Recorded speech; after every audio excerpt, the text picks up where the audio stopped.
Rita Quesnel. Je suis directrice du Centre Télécoute depuis déjà 4 ans. Ce qui m'a amenée en fait à quitter le privé pour m'en venir au communautaire, c'est ma grande passion pour tout ce qui concerne les relations d'aide et spécialement les programmes qui sont dédiés aux aînés.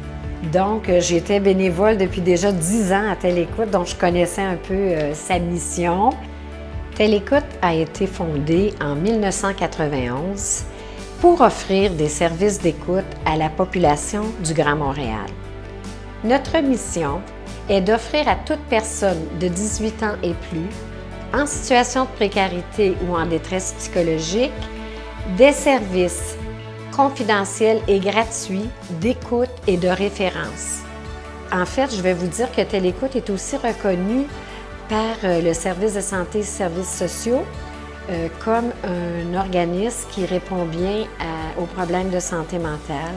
Télécoute répond en fait à 2 populations distinctes, puisque depuis 1997, nous avons une ligne qui est dédiée aux aînés. Donc, la première population pour la ligne d'écoute Télécoute, c'est de 18 à 59 ans. Et pour la ligne Téléaîné et les services dédiés aux aînés, c'est 60 ans et plus. Nous avons plusieurs appels de différentes personnes qui ont besoin de parler à ce moment-là, pas seulement les aînés, mais les personnes de 18 ans et plus, qui vivent justement, comme je vous disais, peut-être une détresse psychologique. Avec notre écoute, ça leur permet de revenir dans le ici-maintenant et ça permet aussi à la personne de ventiler l'émotion qu'elle vit au moment où ça se passe et lui permet de peut-être cheminer un peu plus dans cet espace-là. On a aussi des personnes qui nous appellent parce qu'ils vivent une grande joie. Moi, j'ai déjà répondu comme bénévole à un appel parce que la personne était tellement contente, c'était le jour de Noël et elle pouvait partir de sa résidence pour aller manger avec ses enfants. Elle avait juste le goût de partager ça. Fait que c'est pas toujours des affaires dramatiques, mais nos services sont disponibles pour toutes les situations. On a plusieurs collaborateurs qui travaillent avec nous. Premièrement, on fait partie de l'Association des centres d'écoute du Québec, donc on se réfère tous un et l'autre. Il y a aussi les C3S qui, par le maintien à domicile, les travailleurs sociaux, les intervenants au maintien à domicile nous réfèrent plusieurs personnes qui sont isolées ou qui vivent de l'isolement. Nos services sont dispensés par une centaine de bénévoles qui travaillent à Télécoute, qui sont des personnes engagées, qui ont beaucoup d'empathie, qui sont formées à l'écoute active, à la gérontologie, à la crise suicidaire et s'ils deviennent bénévoles pour les services spécialisés comme l'écoute face-à-face, les suivis téléphoniques et l'animation de groupe. Nous faisons connaître nos services, en fait, surtout ceux qui sont spécialisés pour les aînés, par le biais d'une conférence qui s'appelle « Apprivoiser le vieillissement ». C'est une partie de la vie qu'il faut apprivoiser vraiment et les changements sont fréquents et souvent rapides. Donc, notre conférencière et notre intervenante de pair présentent une conférence. L'an dernier, on a fait 70 conférences. Les conférences sont faites dans les milieux de vie des aînés et nous avons rencontré 1300 aînés, ce qui nous permet en fait de les laisser partager avec nous leur vécu.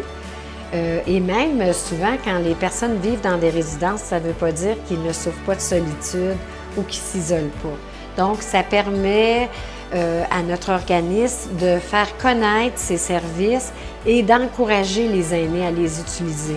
Vous savez que les ressources dédiées aux aînés sont, même si on a beaucoup d'aînés aujourd'hui, il y en a encore très peu qui sont dédiés aux aînés.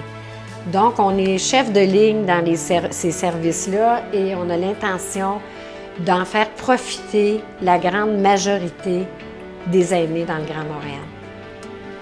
L'évolution des services de Télécoute s'est faite premièrement en 1997, quand on s'est aperçu qu'on avait 30% des appels qui étaient faits par des aînés.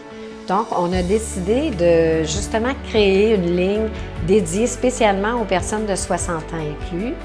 Et par la suite, la demande du côté des besoins de ressources pour les aînés nous ont amené à évoluer nos services. Donc, on a créé aussi 4 nouveaux services qui étaient dédiés à cette population-là. Premièrement, on a le suivi téléphonique. Le suivi téléphonique est en fait dédié aux personnes qui vivent une situation difficile. Par la suite, on a créé un merveilleux service qui sont des rencontres face à face. En fait, pour briser l'isolement et la solitude qui est malheureusement encore très présente chez les aînés. Par la suite, on a créé les groupes de discussion entraînés pour permettre de briser l'isolement et d'amener les aînés, en fait, à continuer un réseau social, pas s'en aller en diminuant, en s'isolant. On a aussi, dans la dernière année, développé ces mêmes services-là pour les proches aidants d'aînés. Comme vous savez, le rôle de proche aidant, c'est pas quelque chose qui s'apprend, c'est quelque chose qui nous arrive soudainement. Donc, nos services d'écoute sont disponibles, n'oubliez pas, 365 jours par année et 12 heures par jour. Donc, ça permet à quelqu'un qui a besoin de parler, d'appeler jusqu'à 3 fois. Ils ont le droit d'appeler 1 fois par quart d'écoute. Donc, ça brise l'isolement de ces personnes-là, qui soient en situation de précarité ou en détresse psychologique ou qui vivent un petit bonheur qu'ils veulent partager. On sous-estime souvent les bienfaits de l'écoute. Souvent, il suffit d'en parler pour ressentir un mieux-être et dédramatiser une situation qui peut nous sembler sans issue. Pour connaître plus en détail notre organisme, vous pouvez consulter notre site web ou nous téléphoner. En attendant, je vous remercie pour une écoute attentive.